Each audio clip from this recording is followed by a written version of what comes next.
Welcome to this explainer. I'm so glad you're joining us today because, well, we've got something really fascinating to unpack. We're going to take a totally impartial, clear-eyed look at a massive shift happening right now on the streets of Britain. It's an incredible real-time balancing act between public security and personal liberty. We're looking at the digital dragnets of London policing. Right, let's just get straight into the facts.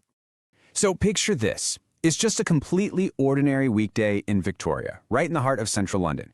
You've got tourists checking out the site, shoppers lugging bags around, and office workers just rushing to grab a quick coffee. But as they walk down the pavement, right past some temporary street signs and a parked police van, they are, completely unknowingly, walking straight through a digital identity check. Okay, let's dive into this. What actually happens when your morning commute basically turns into a police lineup? Imagine you're standing on that street corner and you see this totally startling juxtaposition. A guy in a gray hoodie, a black baseball cap, and blue trainers, he suddenly looks absolutely shocked as two officers pull him aside on the pavement. And get this, within just 30 minutes of an AI camera scanning the crowd, he is handcuffed and waiting for a police van to take him into custody. This isn't sci-fi, you guys. This is literally happening right now. So let's look at Section 1, how the technology works, decoding live facial recognition. Now, Britain has always been big on CCTV. Honestly, if you walk through London, you're probably in the background of like 5 tourist photos and 10 security feeds before you even get to work. But this new system takes it to a whole other level. Here's how it goes down. Step 1. As you walk past the camera, the system converts your face into biometric data. Step 2. That data is instantly, like in a split second, compared against a very specific watch list of about 17,000 people. And just as a quick side note, this list is mostly made up of police custody images because standard CCTV pictures just aren't sharp enough to work. Then, step 3. If there's no match on that watch list, your data is destroyed instantly. To be absolutely clear about what's actually being compared here, we need to talk about biometric templates. Basically, a biometric template is a mathematical representation of a person's facial features that's used for digital comparison. Met Police Director Lindsay Chiswick, who leads this whole initiative. She describes this process as a very fleeting engagement of 2 biometric templates. If you aren't the person they're hunting for, that tiny mathematical engagement ends right there, and the template is destroyed forever. Moving on to Section 2, the case for security. Let's explore why police are calling this groundbreaking tech. The main argument from law enforcement is pretty straightforward. This tool is absolutely crucial for finding people who are hiding in plain sight. And the numbers? Well, they kind of speak for themselves. The Metropolitan Police report that this technology has helped officers arrest around 2,500 wanted people since the start of 2024 alone. That is a massive number. And we aren't just talking about unpaid parking tickets here. These are suspects accused of really severe crimes, things like robbery, rape, and strangulation. To really put that statistic into perspective, Director Chiswick shared a very specific, honestly chilling anecdote. The live facial recognition system was recently used to spot a convicted pedophile who was literally just walking down the street holding hands with an 8-year-old girl. Now, Chiswick pointed out that he absolutely should never have been out alone with a young girl like that. Thanks to this real-time scan, he was apprehended right then and there and put back in prison. For law enforcement, stories like that are exactly why this tool is such a game changer for public safety. Now, what's really interesting about this slide is the sheer mind-boggling scale of the operation. In the 12 months leading up to last September, the system scanned over 3 million faces. 3 million!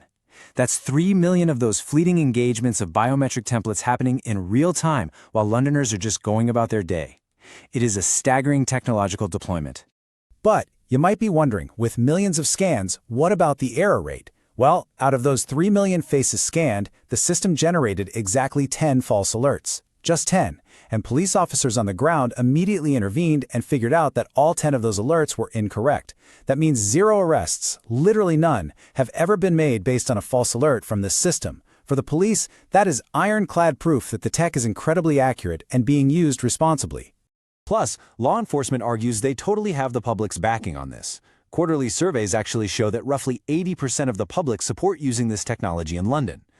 From the police perspective, it's simple. Citizens want crime cleared up, and they want dangerous individuals back behind bars where they belong. But let's look at the other side. In Section 3, the case for privacy. Are we becoming a nation of suspects? Because, every powerful tool has another side to the story. We really need to look at this quote from Jaslyn Shagar. She's a senior legal and policy officer for the civil liberties group Big Brother Watch. She states, "We are at risk of becoming a nation of suspects. tracked from the moment we leave our front door. Wow, that perfectly captures the core of the opposition's argument. It points to this huge philosophical shift between the state and the citizen. Critics basically argue that this tech inherently treats every single passerby as a potential criminal until the computer says otherwise. Breaking that down a bit, privacy campaigners are ringing 3 major alarm bells here. First, they argue it fundamentally chips away at the presumption of innocence, which is the absolute bedrock of British law. Second, it lets police screen massive crowds of people without an ounce of individual suspicion. And third, Big Brother Watch warns that it risks normalizing Orwellian-style mass surveillance in public spaces. And they argue that has profound long-term consequences for our fundamental rights, things like privacy, free speech, and freedom of association. Actually, those concerns about free speech came to a head pretty recently. Live facial recognition was deployed at an anti-immigration march in central London. And this was a big deal because it marked the very first time it had ever been used at a protest. As you can imagine, this sparked an immediate backlash from protest organizers and civil liberties groups. They argued that passing a biometric identity check should absolutely never be a prerequisite for free speech. Now, the Metropolitan Police fired back, stating they had specific intelligence about a threat to public safety from a specific attendee, and they only put the cameras at approach points, not on the actual march route. Still, the tension between these two viewpoints, it's incredibly palpable. Which brings us to our final section, the legal battle ahead, balancing liberty and security.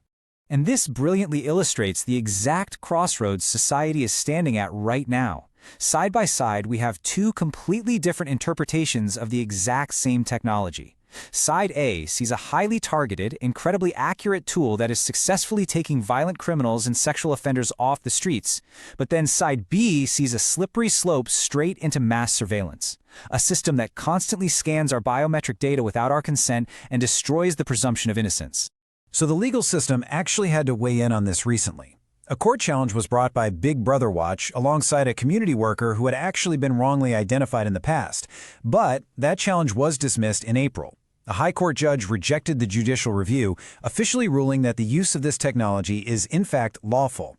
This ruling essentially gives the green light for police to expand its use all across the capital. But hold on, the regulatory story isn't quite over yet.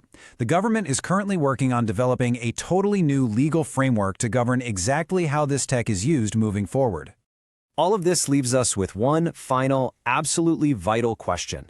As this facial recognition technology inevitably expands, where exactly should we draw the line between public security and personal liberty? It is a question that literally affects every single person walking down a city street today. I really hope this explainer has given you the clear, structured facts you need to ponder the future of these